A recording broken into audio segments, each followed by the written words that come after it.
Mwili wa kijana Elibariki Arkadi mwenye miaka 33 mkazi wa kijiji cha Kwaraa kata ya Endakiso wilaya Babati mkoani Manyara umeagwa na kupumzishwa leo katika kijiji hichi, ambapo watu kutoka maeneo mbalimbali wamefika hapa kwa ajili ya kutoa heshima zao za mwisho kwa kijana Elibariki. Elibariki Arkadi alifariki dunia tarehe 19 mwezi wa 3 ya mwaka 2025 baada ya kushambuliwa na mnyamapori aina ya tembo alipokuwa lindoni akilinda mazao katika shamba lake lililopo karibu na hifadhi ya taifa ya Tarangire katika kijiji cha Gijedapo, ambapo inaelezwa kwamba mnyama huyo tayari alikuwa amekwisha mfukuza, lakini baadaye alimvizia na kumvamia kisha kumshambulia mpaka kupoteza maisha. Kijana Elibariki ameacha mke na watoto 3 wadogo, na hapa tunaelezwa historia yake.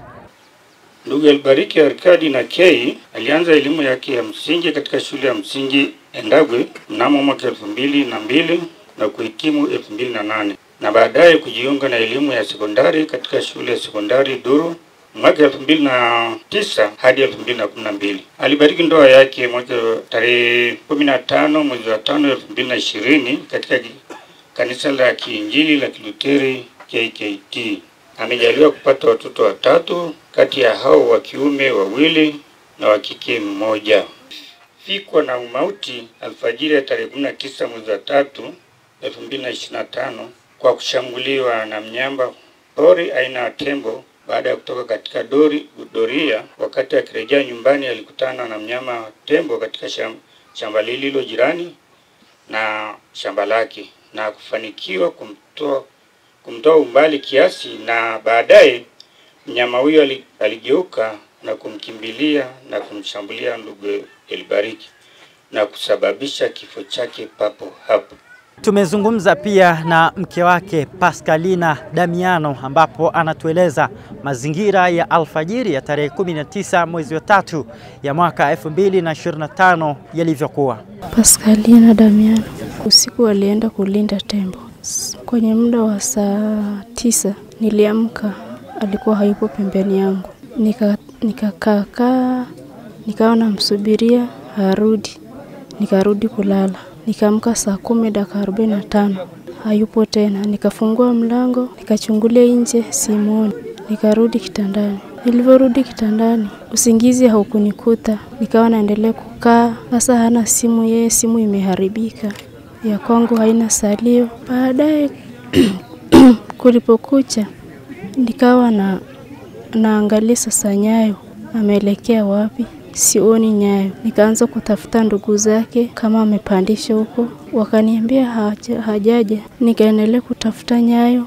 Baadaye nilitafuta dakika, nikampigia tena kuna mtu mmoja nimuulizie kama amepandisha huko kwake. Akanipa dakika, hakufika huko. Basi nikatulia. Baada ya dakika 5 kuna mtoto mmoja akawa anapita pembeni ya nyumba yangu. Kulikuwa na barabara, nyumba yangu iko pembeni ya barabara. Sasa wakati mimi niko shambani, nimeenda kutafuta dakika, kuna watu walikuwa shambani wanapalilia. Huyo mtoto alivyokuwa anakuja, alikuwa anatembea. Mara ghafla akaanza kukimbia. Alivyokimbia tulikutana naye. Mimi sasa nimeshaanza kuondoka, hao ni wazazi wake. Anaenda naye shambani kupalilia. Nilivyopishana nikamuuliza, shida nini unakimbia, mbona kutoka kule ulikuwa unatembea? Akaniambia hamna. Nikamwambia unaogopa, umeona fisi au umeogopa Nyayo ya tembo? Maana Nyayo ilisabaka sana. Baadaye alipofika kwa hao wazazi wake, naona aliwaelezea kwamba kuna kitu nimeona. Wazazi wakasema ni nini? Akawaambia tendeni tukaangalie. Walivyoenda sasa, wanavyokuja kutoka kule, mimi sasa nimekaribia, natokezea barabarani, ndio nilikuwa napita kwenye hiyo sehemu mahali ameona tukio. Wazazi wake wakaniita, wakaniambia simama. Nikasimama, nikawasubiria. Nikawa nauliza shida ni nini sasa? Wakasema hamna, ngoja hebu kuna kitu. Wakaenda kuangalia kitu. Ndio huyo akakutwa pembeni ya barabara. Sasa watu wakawa wamejazana hapo, kaitana. Ndio hivyo.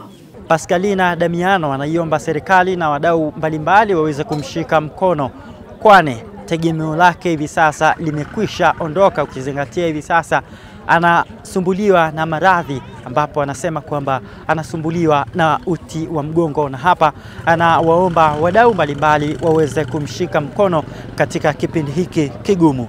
Katika hizo harakati anapoendelea kulinda nilikuwa naumwa. Sasa yuko harakati ya kutafuta hela nipeleke hospitalini. Ndio hivyo sasa kikamkuta. Ndio nilikuwa nataka nikapime shida ni nini, maana uti wa mgongo unauma mpaka kwenye mbavu wa kushoto. Ni kama vile sasa nasikilizia maumivu kwenye moyo sijui.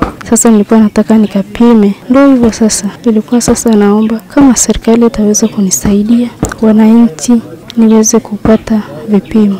Serikali inisaidie tu nipate nyumba yangu niweze kuwalea hawa watoto, serikali ikiwa inaniangalia na wananchi. Tumezungumza pia na kaka wa marehemu, lakini pia tumezungumza na uongozi wa eneo hili.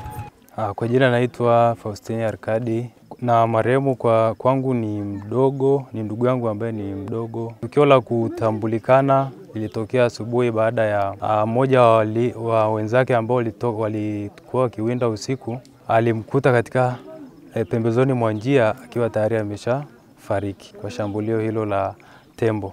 Kwa hivyo utambulisho ulionekana kwa maana ya yale majeraha aliyopata pamoja na nyayo za mnyama husika, tembo. Kuumia kwake hasa sehemu za hapa kwenye taya, manake pembe ilipita hapo kwenye taya na kutokezea upande wa pili, na baadaye kwenye sehemu za tumbo, mbavu, kwa kiujumla sehemu za usoni paliumia zaidi. Ina maana pembe iliingia, yani taya la huku ikatokea taya upande wa pili.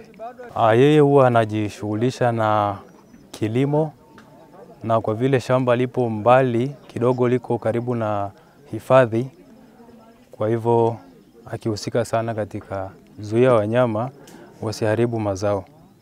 Kwa hivyo kwa nyakati za usiku huwa ndo anafanya hizo shughuli. Kwa hivyo hata kukutwa na ajali hiyo ni katika harakati za kufanya kulinda mali. Kwa majina naitwa Hasani Dodo, ndiye diwani wa kata ya Endakiso. Jana tumekwenda kule polisi kwa ajili ya kufanya uchunguzi zaidi, kufanya postmortem kwa ajili ya pia kufuatilia haki za marehemu, kwa sababu serikali imeweka utaratibu kwamba mnyama anapomua binadamu katika mazingira ya wanamoishi watu, kuna kifuta machozi ambacho ni shilingi milioni 2. Kwa hiyo jana mimi nilikwenda polisi kama diwani kuhakikisha kwamba stahiki za marehemu tunafuatilia taratibu hizo ili aweze kupata stahiki. Lakini tumeshapata utaratibu kwamba baada ya mazishi watakaa familia, watamteua msimamizi wa mirathi, na tunaamini atakuwa mke wake ili iwe rahisi. Lakini pia asubuhi hii kuna watu waliokwenda kwa ajili ya kufanya postmortem kwa ajili ya kuandaa maandalizi ya kuandaa zile fomu za marehemu kupata stahiki zake. Kwa hiyo tunashirikiana vizuri. Serikali imetupa gari, mali asili leo wametupa gari kwenda kuchukua mwili wa marehemu. Hili ni tukio la kwanza baada ya miaka huko nyuma, hatuna kumbukumbu sahihi, lakini kwa hii miaka hivi karibuni hili ni tukio la kwanza. Bado tutakwenda kutoa tena elimu kwa wananchi, haswa kijiji cha Gijedabung ambacho ndio kiko kimepakana kabisa na hifadhi ya Tarangire. Sababu wanyama pale ikifika saa 12 wako mtaani. Kwa hiyo wananchi tutaendelea kuwapa elimu, lakini walishaelimishwa namna ya kushirikiana wanapokuja tembo, namna ya kuwafukuza. Wanaelewa ni ajali kama ajali tu imetokea basi, kwa sababu huyu kijana ana uzoefu wa kuwaswaga tembo. Kwa kweli ni imetokea basi, lakini wananchi wanapata elimu na tutaendelea kuwaelimisha namna ya kushirikiana kulinda tembo na namna ya kuwafukuza wanyama hatarishi, haswa katika kijiji cha Gijedabung, kijiji ambacho kiko mpakani kabisa na hifadhi ya Tarangire. Ili kuwa mwanafamilia bora wa Global TV, usisahau kusubscribe, like, kushare na kucomment.